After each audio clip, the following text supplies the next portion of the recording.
Valentine's day, মূলত Valentine's day এর আমরা বাংলা তর্জমা করি ভালোবাসা দিবস। ডে অর্থ দিন বা দিবস, এটা ঠিক আছে। ভ্যালেন্টাইন্স অর্থ যে ভালোবাসা, এটা ইংরেজি কোনো অভিধানে নেই। তাহলে ভ্যালেন্টাইন্স ডে অর্থ ভালোবাসা দিবস কীভাবে হলো? 3য় শতকের কথা।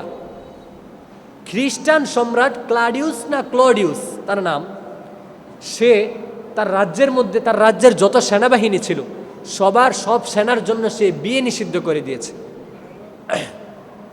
বিয়ে নিষিদ্ধ করার পর একজন ধর্মযাজক ছিল, যার নাম ছিল ভ্যালেন্টাইন। তার নাম ছিল কি? ভ্যালেন্টাইন। এই ধর্মযাজক ওই সেনাদেরকে গোপনে বিয়ে পড়িয়ে দিত।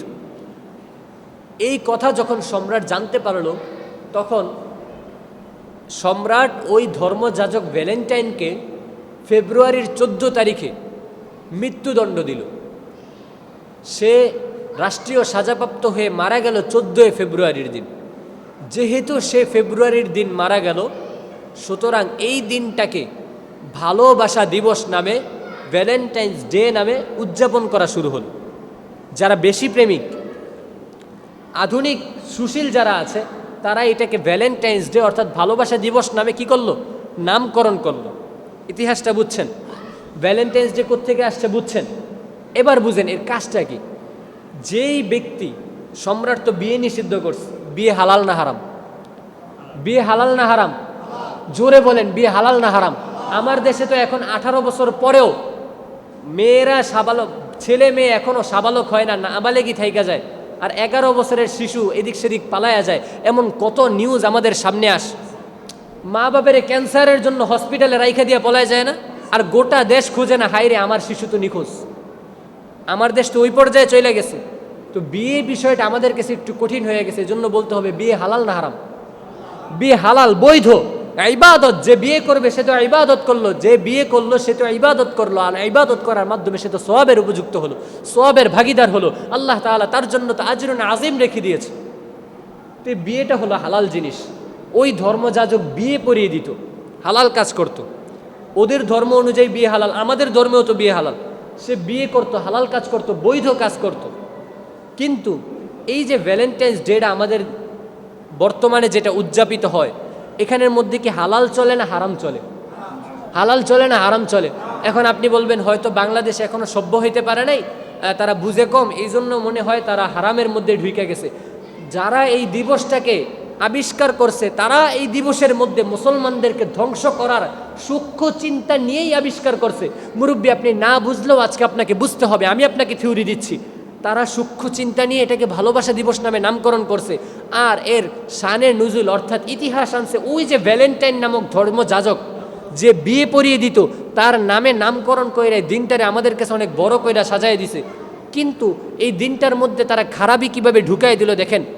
14 তারিখে পালন করে ভ্যালেন্টাইন্স ডে, আর 14 তারিখের বিগত আগ থেকে 7 থেকে নিয়ে 14 পর্যন্ত তারা কি পালন করে জানেন? তারা পালন করে propose day, promise day, kiss day, hug day, তারপরে এসে ভ্যালেন্টাইন্স ডে। প্রথমত কি হয়? বলে যে প্রপোজ ডে, তুমি তাকে প্রপোজ করবা, একজন আরেকজনের সাথে সম্পৃক্ত হবে। দেখেন, যদি এটা বৈবাহিক সম্পর্ক হতো, যদি এটা পবিত্র ভালোবাসা হতো, আধুনিক বিশ্বের সুশীল সমাজরা এই ভালোবাসাটাকে আরও একটা নামে নামকরণ করতে চায়।